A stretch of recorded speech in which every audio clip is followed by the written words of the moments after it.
ஆளை உடிச்சு விட்டாங்க. தல இந்த ட்ரிப் அடி கொஞ்சம் ஓவரா பேசாதடா. ஓடி போயிட்டு ஓவர் நான் கேக்குற அசிங்கப்படுத்திட்டீங்களா? நிறுத்து தல. ஏன் ஒண்ணுன்னு கேளுங்க. ஏன் ஒண்ணு? ஊர்ல ஆளை கூட்டு வரதான். ஆளுங்க ஊர்ல ஒரு பையன் இல்ல. ஊன்னு ஒரு வார்த்தை சொல்லுங்க. பக்கத்து ஊர்ல வந்து லாரி ஆளை கூட்டி வர. அது எனக்கு அவமானம். அதத்தான் நாங்களும் திங்க் பண்ணோம். பேசாத நீ. என்னதல நொன்ற கால்ல போட்டானோ? எதிரியை நம்ம 100 அடி அடிக்கும் போது ஒரு அடி தவறி நம்ம மேல விழத்தாண்டா செய்யும். அந்த அடி கால்ல வந்துருச்சு. அடேங்கப்பா, அடி கொடுத்த கைப்புள்ளிக்க உடம்புல காயம்னா அடி வாங்கின உயிரோடு இருப்பான்னு நினைக்கிறியா நீ? இப்படியே உசுப்பேத்தி உடம்ப ரணகலம் ஆக்கிட்டாங்கடா. ஏண்டா இந்த ஊரு இன்னமுமா நம்மள நம்பிக்கிட்டு இருக்கு? அது அவனுக்கு வீதி.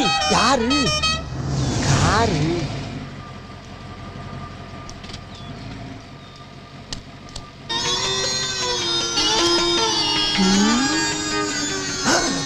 ஏய், கட்டத்துல அடிச்சிடாம கத்திய கொடுத்து ஆள் அடிச்சு விட்டுக்காடா. ஓடுங்கடா. ஹலோ ஹலோ, அடடா உசுருக்கு ஆபத்து வர நேரம் பார்த்து ஓட விடாம ஆக்கிட்டாங்களே. நான் சொல்றத கேளுங்க. ஒண்ணு கேட்க